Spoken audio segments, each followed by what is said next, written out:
Hey everybody, and welcome back to Dunn's Garage. And this episode's going to be a bit of a different one. So this is going to be part one of our escapades at Mopar Nationals in 2025. And what Mopar Nationals is essentially the biggest Dodge car show in the region. There's a couple arguments that it's at least in the top 10 biggest Dodge shows that happen in the country. And it is really a good time. You saw in the background there a bit of our preparations for it.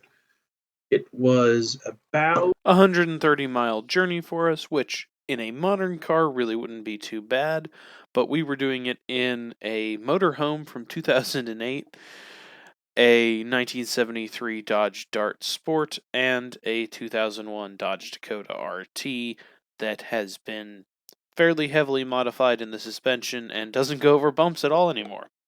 So it was a bit of an interesting drive for us. It went remarkably well, all things considered. And this has been a growing tradition of ours for a number of years. We kind of stumbled into this car show probably around 2015 or 16, if I'm remembering correctly. We used to go down to the Columbus area this weekend every single year for the Central Ohio Vintage Volkswagen Club Volksfest event, and we'd been going to that show for years. If you have any interest in that, you should check out another video on our channel where I go through our trip to that show this year.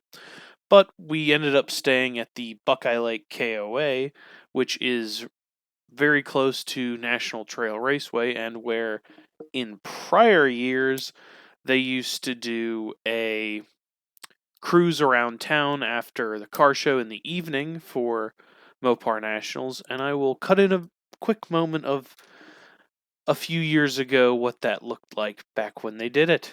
So here's just a quick little clip of a few years ago. Basically, they just let us kind of run loose on the little town there, and it would draw thousands of people to a very small little lake town in the middle of nowhere, Ohio, and probably drive up the businesses to a point that they won't see for the whole rest of the year put together.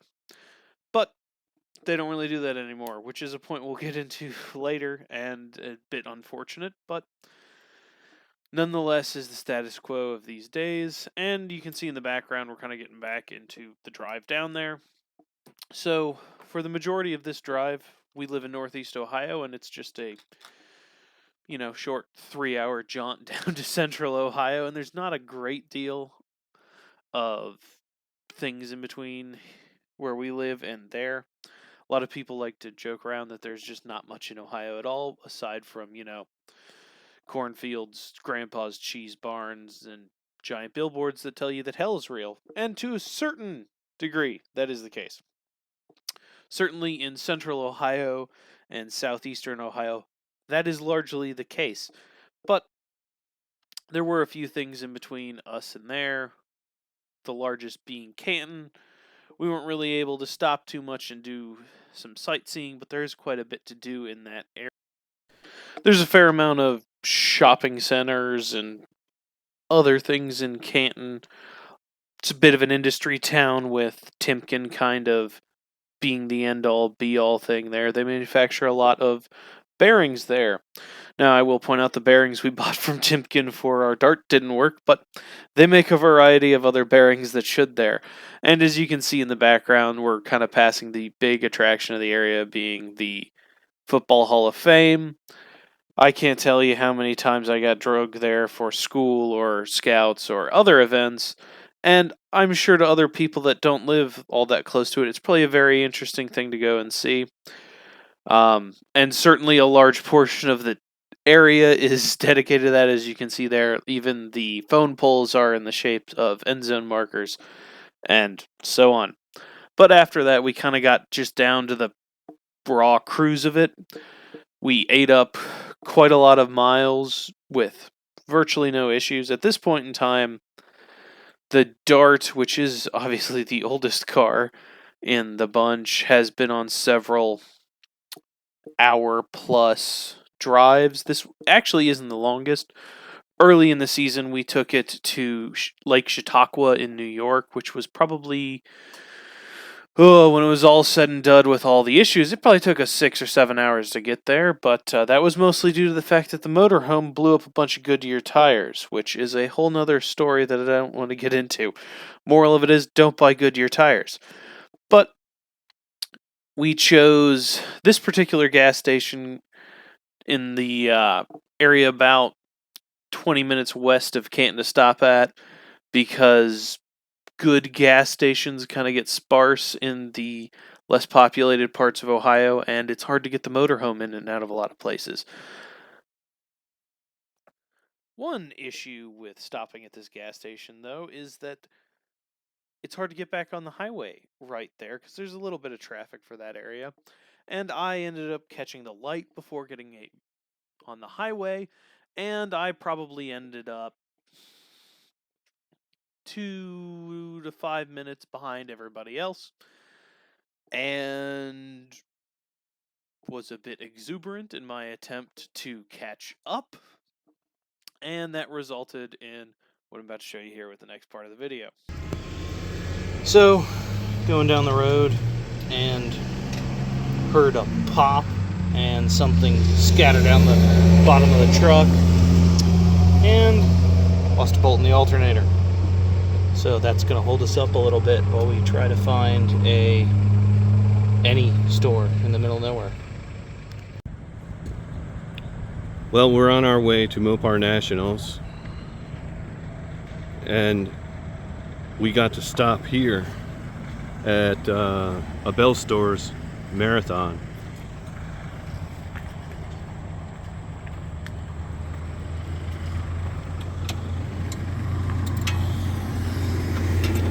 At least it's all really hot. The bolt that's supposed to be in there is not there anymore.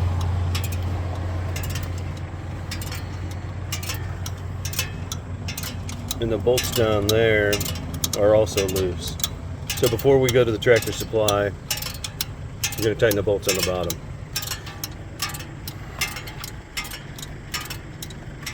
I'm going to tighten all the grade 8 bolts in the front of the engine. Probably wouldn't hurt. You know why this happened. Because I said the one car that wasn't going to have any problems was this one. Yeah, that'd be why. It's even in the video recording. So it's at this point that I'll point out why the whole front accessory drive on the engine's kind of been apart a couple times. So the first time it came apart was after a trip to Mopar Nationals, in which I was in a minor burnout contest, and eventually the smoke started coming from the front of the engine, not the back of the car. And I cooked all the intake manifold gaskets and blew the plenum gasket. And then a few weeks prior to this, the water pump died on the front of the truck, and I had to tear the whole front of it off again to do that. But a lot of the hardware that goes into the front cover of these engines tends to get very corroded, because it is going through cast aluminum mounting hardware for all the brackets and then into a cast iron block, and ends up flash corroding a lot of the OE bolts. So there's a bunch of grade 8 hardware in mine that's not necessarily the best, but it's what I had at the moment. These are suboptimal zip ties.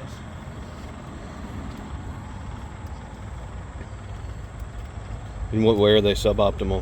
When you tighten them, they snap in half. Oh, that seems like a useless zip tie.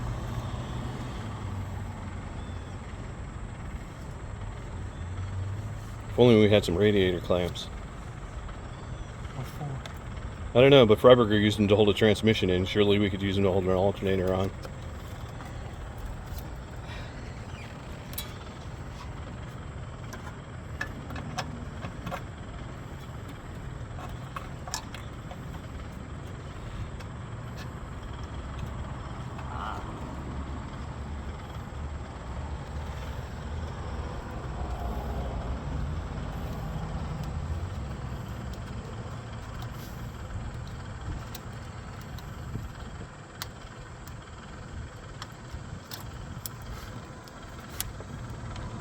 At least now we know that when we get the bolt, you can use a pair of pliers instead of a long screwdriver to pry the alternator into position to get the bolt on.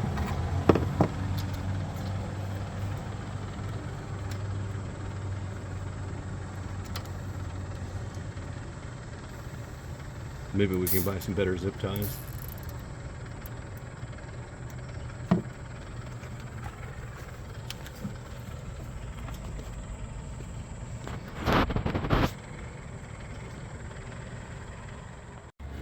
Say that again. Surely, since it didn't kick the alternator out of the car at somewhere above allegedly 120, which is as high as the speedo goes, surely that means that we can drive 60 miles an hour and it'll be fine. It's got 3 zip ties now. Did you follow all the proper zip tie etiquette? No. Doing the right thing the wrong way? None of this is right in any way.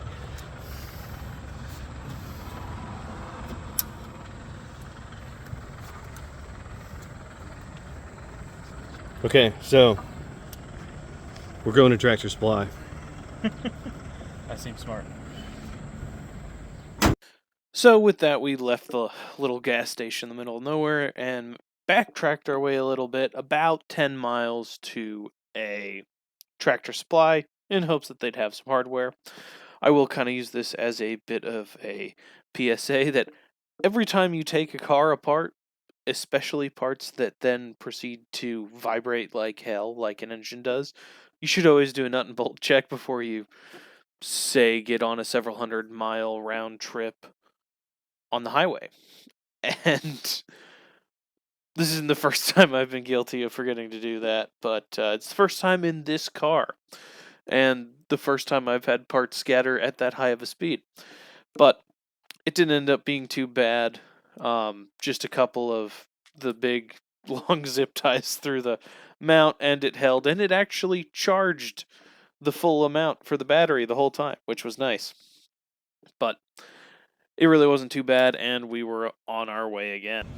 Okay, so we made it down a few miles down the highway and bought some bolts at Tractor Supply, and shockingly, the zip ties kept it in the right spot. The problem I felt when it initially happened was, I felt the bolt fly away, and that made a lot of noise. But it was idling high, as if there were no load on the front of the motor, which there was not. And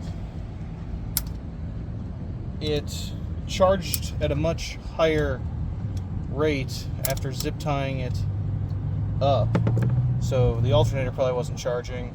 And I wouldn't necessarily notice other things, like it wouldn't start getting hot because it has both a electric fan as well as a clutch fan. So if the clutch fan wasn't working perfectly, it wouldn't necessarily start getting hot. Except your water pump wouldn't be pumping. Except my water pump wouldn't be pumping that good, so that's true.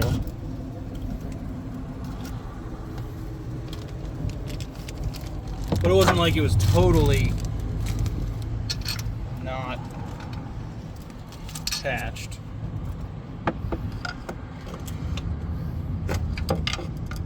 Try to avoid busting the cast aluminum.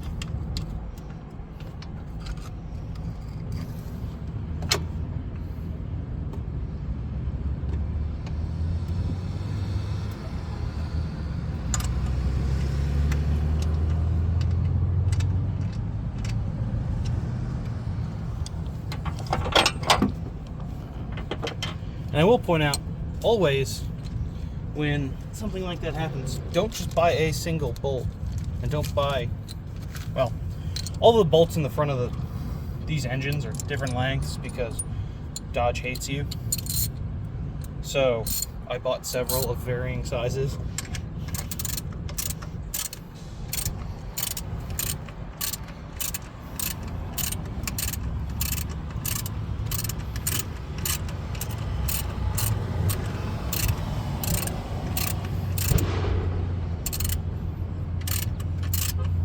A lot of backfire. Yeah. Probably a Mustang.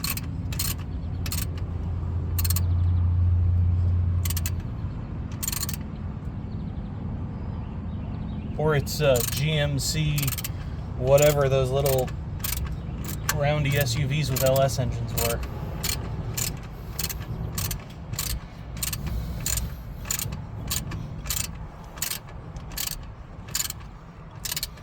And one other fun thing with these, and probably the reason behind this, is all of this is cast aluminum. So you can't tighten it that much for fear of yanking the threads out. So I'm going to call that good enough.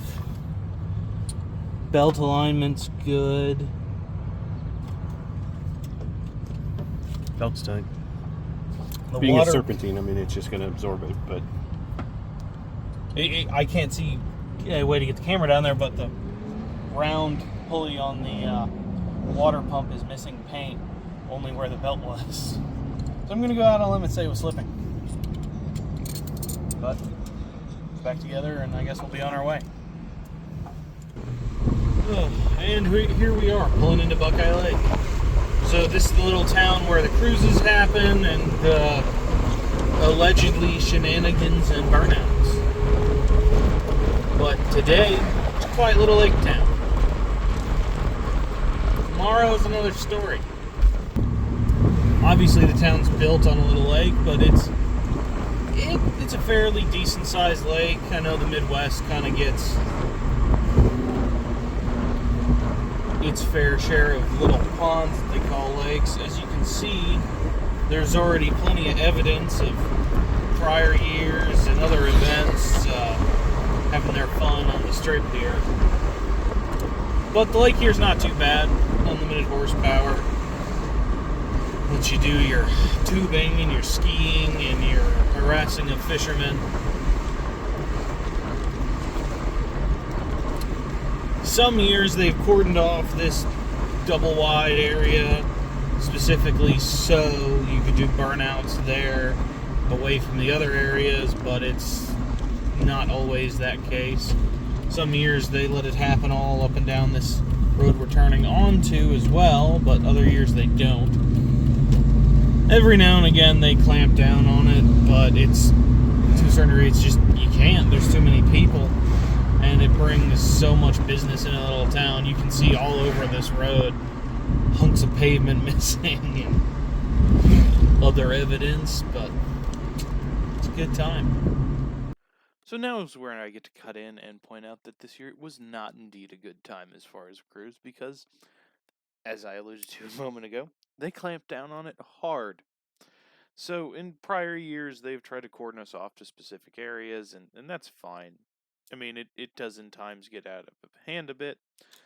No accidents that I've ever witnessed or particularly have ever heard of, but the new local government of Buckeye Lake has decided that they don't want to take part in any of the events or tourism drawn to the area by the track or, as I said, any of the events. So they brought in state police, local PD out of Columbus to more or less arrest anybody that tried to do anything this year. So that's a pretty thorough statement that they're not going to put up with it at the moment. And in addition to that, other local municipalities and businesses have seen that they were going to make this choice and decided that they were going to do things to attract all the people to go to their little town instead. So we'll show that later on, but it seems like for the moment the cruise through Buckeye Lake might be a bit dead. And it's unfortunate because it's a lot of fun and it's been a staple of the town and this event for years now. But sometimes local government gets to make the wrong choice. And with that, we kind of pulling into our KOA, which was our destination for the day. The next day being Friday, we made our way to the show. This was the first year that we actually had cars in the show. Usually we are just spectators. But this year we not only had my Dakota, but my dad's Dart, and we thought we'd put him in the fun field. Which is, to be honest, the part of the show we probably get the most out of. Nothing against judged cars or show cars or pristine restorations or cool, rare, modern cars, but that's all kind of boring. We get far more out of seeing the guys like us that did whatever they had to do to get their cars to the show that weekend. And that being said, you do see some very interesting things in the show. My personal favorite as far as just a weird, wacky car was a 73 Satellite with a full Viper drivetrain. And it was clapped, but it was really cool. But with that, we're kind of in the entryway here. I can't remember what we were doing at the time, but we were talking about how we went about going actually into the show. Because we were amateurs at it, and most of the people here, like, you'll meet people that have been coming to this show for 20 years, every year. And that's more than us, to say the least. But with that, we kind of begin making our way in.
So now that we have entered the show, as you can see in the background of the last segment, I'm going to kind of break down what the actual show is like and what its setup is.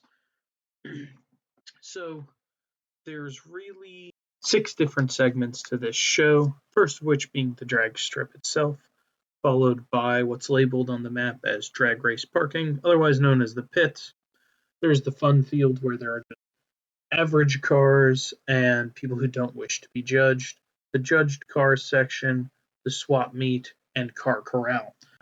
The judge section is where we tend to see a lot of the high dollar cars, super birds, factory drag cars, AAR Cudas, the serious Mopar stuff. Hemi street cars, things that the normal person doesn't exactly find obtainable. And to be honest, the fun field can be anything from that, you'll see Superbirds there, to you'll see crappy cars like my Dodge Dakota, and everything in between, and that's kind of what makes the fun field interesting, and it's where you want to be honest.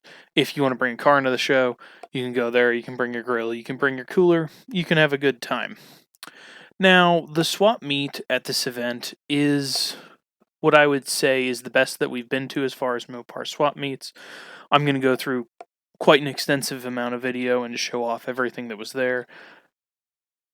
You will pay a premium for a lot of the things here, but it is the best selection that you're probably going to find outside of hunting things on the internet and hoping they're as good in person as they look in pictures.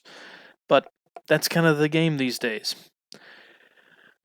And the last big one that I'm going to kind of get into is the car corral, and the car corral is very interesting because it tends to be hit or miss, whether things are, the guy just got done smoking a mountain of crack, and then he came up with the price, or sometimes things are reasonably priced. Sometimes cars show up there 4 or 5 years in a row and never sell, but we'll get into all that in a moment.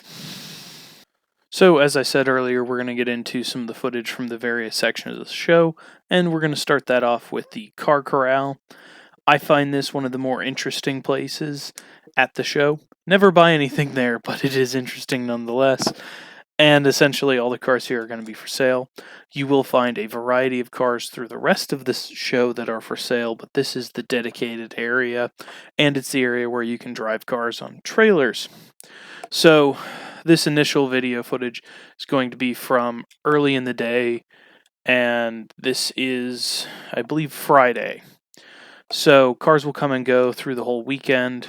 Saturday is, again, the biggest day for everything, and it's usually where you're going to see the most cars here. But Friday's where you get to see when there are good deals. And as you can obviously see in the background, there's a variety of things from modern Mopars like that Jeep to complete shells of early A bodies. Like that, I believe, is a Dart that is just a shell. Now that I'm up close, I'm completely wrong, and it's a 65 Coronet. Or at least what's left of it. As you can see here, a fair amount of it's been cut out, and I kind of question whether it's even worth the $110 entry fee for the car corral. But I digress. One thing I will point out as we get into the car corral is I'm not going to show everything in detail. I might, at a later date, post a more in-depth video of everything that was there, but this is going to be kind of a quick run-through just to save on time. One thing that I will point out about this section of the show is just the sheer variety here.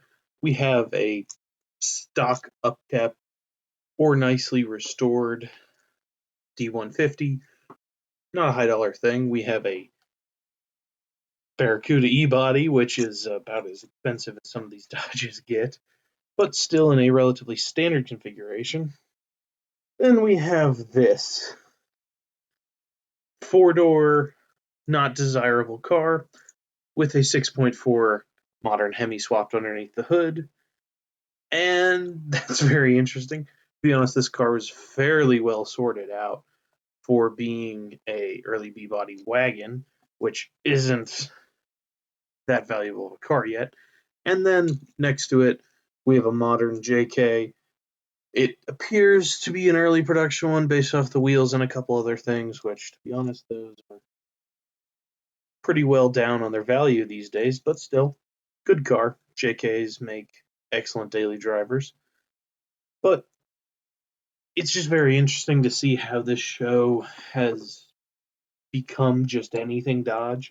There's not any particular niches that really stand out. There's a bit of everything. And that's just very cool. In a minute, I'm going to show in probably too much depth that two-door short bed modern Hemi-powered Ram there. I do have a soft spot for particularly that color, about the same as my Dakota, and I do very badly want a Ram set up like this. But given that I live in Northeast Ohio and the price, $35,000, which is insanity, I don't think one of those is in the cards for the near future. And you can see there my dad kind of looking through to see the condition of some of the cars, which were varying. There was everything from tens of thousands of dollars restored cars to just chunky project cars. But that's kind of what you're looking for at these events. Another interesting coincidence that you tend to see at these shows in the sales section is these cars that repeat themselves. We would later go on to see this particular Coronet at the Ken Ganley show that we did a video on that you can see on our channel. And while this is a fairly reasonable price for what is a shell of a highly desirable Go Mango 4-speed car, it tends to get drug around a lot. And another thing that I will point out is you can see in this particular shot is there are a lot of these Coronets at the show, given how rare these cars are. And there were 2 or 3 others that would go through the car corral during the duration of the show, particularly that convertible's obscenely rare car, and it did not sit there very long. That was gone before midday. But it's just interesting to see how these cars come and go, and somebody clearly went and found several of them all at once. Here was another car that we found particularly interesting. This is a F-body Roadrunner, so it's based off of the Plymouth Volare and Dodge Aspen. They're more or less the same car. The Aspen would get the RT instead of the Roadrunner. But these F-bodies are an interesting car to watch over the last few years. To be honest, one of the things my parents started looking at first before they bought our Dart was F-bodies. Particularly, there was a very nice Aspen RT in triple black that was at the car corral a few years ago that they looked at. This car, it's not in bad shape, but as you can see there's some filler in the fenders, and it wasn't fantastic.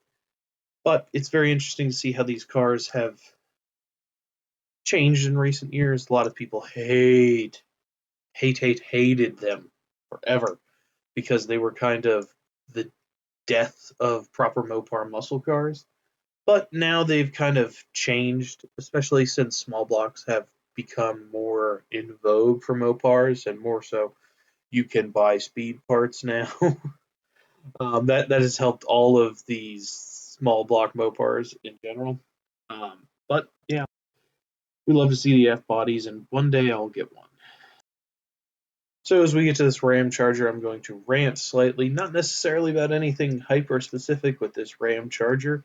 It wasn't too bad for the money, but what I will rant about is the fact that it was priced at $6,500 in the car corral, and I could pull it up on Facebook for $4,500. And there were several cars that were that way, where we recognized them from Marketplace, and they were at the show at a premium price. And then they would leave the show and still be for sale on Facebook Marketplace. And I understand that everybody knows at these kinds of shows you're going to haggle and whatnot, but dragging your car to the show for a premium is not necessarily a move that's going to help you out. Most of the cars that were clearly at a premium for the show, the owners drove away with them because they didn't sell. And it'd be cool if everybody that's trying to sell things at these shows would realize that. To be honest, the swap meet really wasn't too bad as far as people selling things at a reasonable price. And you will also note that Dodge Dart we've seen before, that was at the Loudonville 4th of July car show, and that was actually the first short that I had over 1,000 views. It was interesting to see that car again, and while I would think it'd be really cool to have that car for all that, and the fact that I like A-bodies and I like convertibles, it was a little rich for my blood. Although, having seen the car several times at this point, it is an excellent car and probably worth the money. So here's probably going to be my final rant for the car corral, and I am going to start out by acknowledging the fact that this is an early duster, and those have become insanely expensive because of people like David Freiberger. That being said, this car was $13,000 with a slant 6 and gaping holes in the side. And it's brown. So, to put some context to this, my parents bought the Dodge Dart that they have that is an original 340 bucket seat, sunroof, sublime green with a decal car. It was $13,000. No, wait. It was $11,000. The original asking price was $13,000. So that is just blatant highway robbery for a car that is nowhere near as good. So now we're going to start breaking a little bit of the monotony of the show with what is the most interesting part as far as footage goes. This is the world famous Mopar National's burnout contest. This guy in his 6.4 Hemi powered Ram was the first person to go on Saturday. Most of the footage I'm going to show you is going to come from Saturday. That's when we were in the burnout contest. And with that, I will show you the rest of the videos that we got.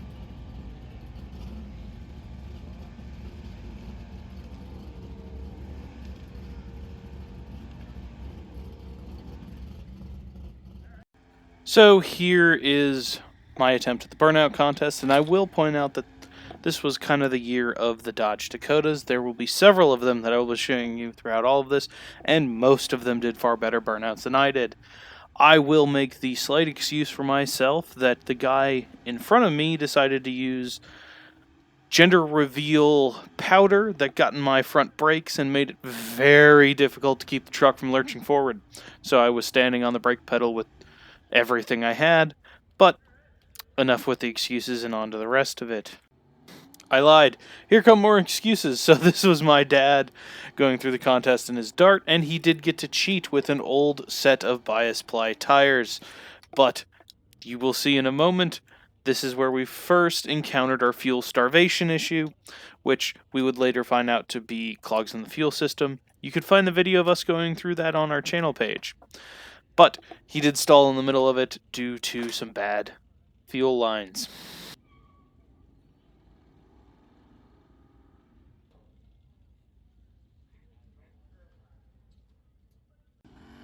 So this guy here is obviously one of the other contestants in a second generation Dakota, and he's been coming for years. The entire time that we've been coming to this show, he's been winning this contest, and you can clearly see why. He has what started out as just a basic two-wheel drive 318 Dodge Dakota, but I believe the last I spoke to him, it's got a mid-level 408 in it and some other goodies. But he does the best burnouts available.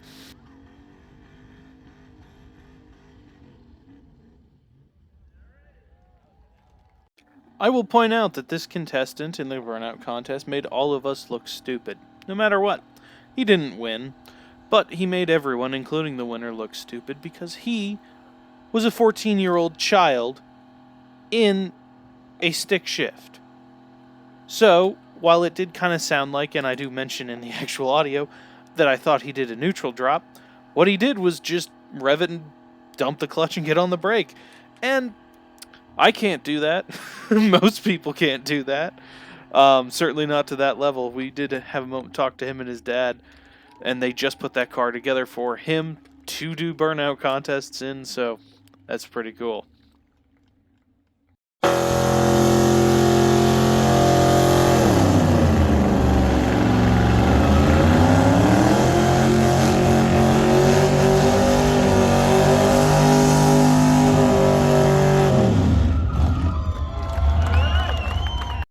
So now we get to the next part of the show, and probably the one we spent the most time in, and that is the swap meet.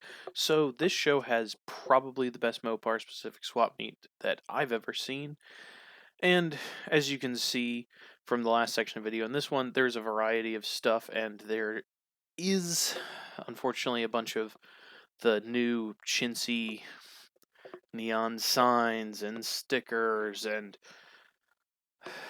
prints of artwork that aren't really prints, but all the kinds of swap meets kind of track that, and some of it is at least mildly interesting, albeit not what we were there to look for. And what you can see here is probably the biggest draw of the swap meet, and that is the people that show up in force with literally everything you could ever imagine you needed to restore these cars. Every gasket, every fender decal, every emblem, every bit of the interior. Now, the one issue with these people is they clearly think in California ways. And what I mean by that is cars died in like 1973 or 4.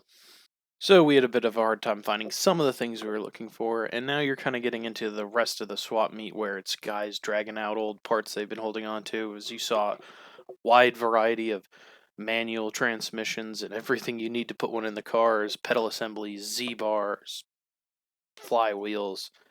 And to be honest, that's kind of nuts in this day and age to see that much of this stuff.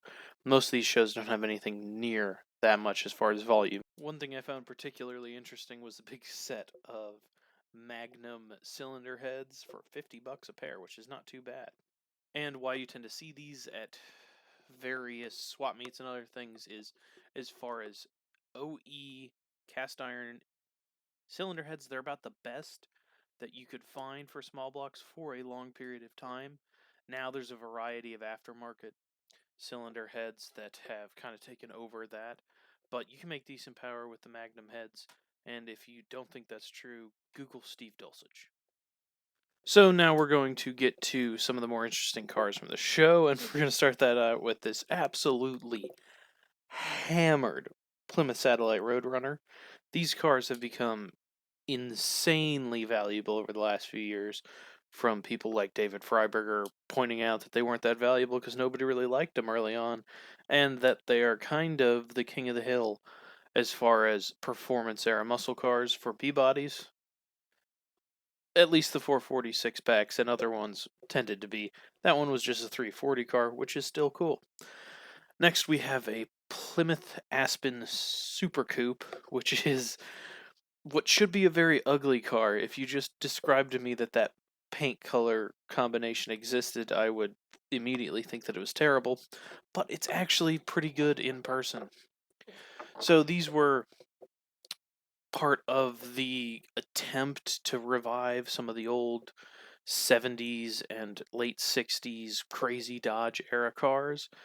And they didn't really succeed between these and the kits. They didn't sell that well, but they are very cool and a very rare Mopar.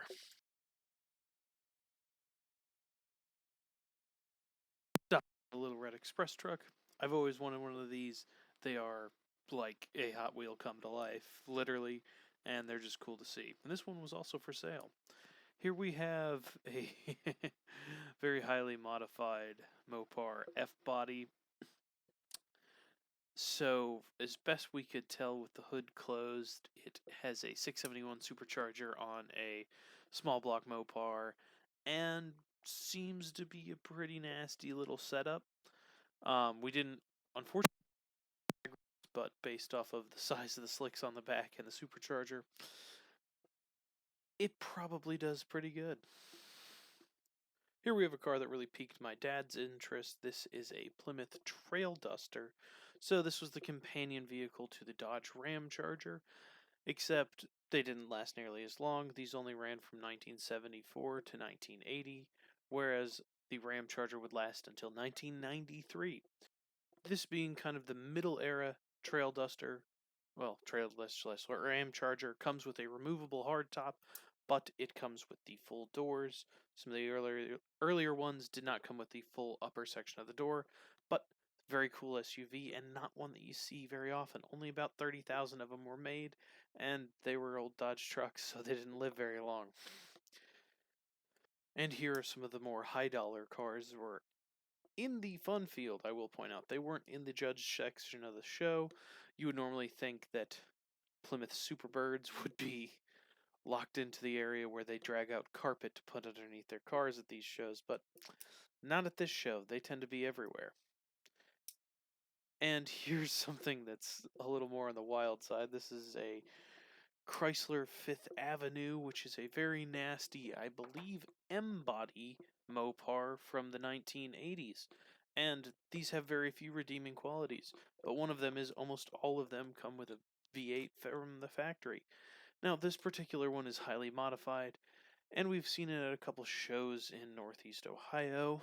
As you can see, it is running a Magnum-based V8 and a pretty serious turbo. I will point out that while these are very stodgy cars, Steve Dulcich wrote a whole article about building one for his, I believe at the time, wife. And I find it very difficult to pass up cool Dakotas that are out here at the show. This particular one is running a more vintage style centrifugal supercharger setup. There are a few that are still making them today, but they are a bit more limited. I do not believe ProCharger makes a current setup, but TorqueStorm does, and of course there's the K&B superchargers that were very common even for people like Carroll Shelby, but those are a thing of the past, unfortunately. And kind of topping off the end of the show is the AMCs, and I would be remiss to point out that there are very few of them. These shows allow the AMCs in because Chrysler would later go on to buy them, but you don't see that many of them at the shows, which is unfortunate because AMCs are cool. We are Jeep people, and AMCs kind of go along with that. And with that, I'm going to show a bit of the pits. We didn't do enough walking around in that. Unfortunately, we just ran out of time, kind of like this video. So with that, I will begin to close, and I'd like to thank everybody for watching and humbly ask for a like, and for anyone that hasn't, to subscribe. And we'll see you in the next one.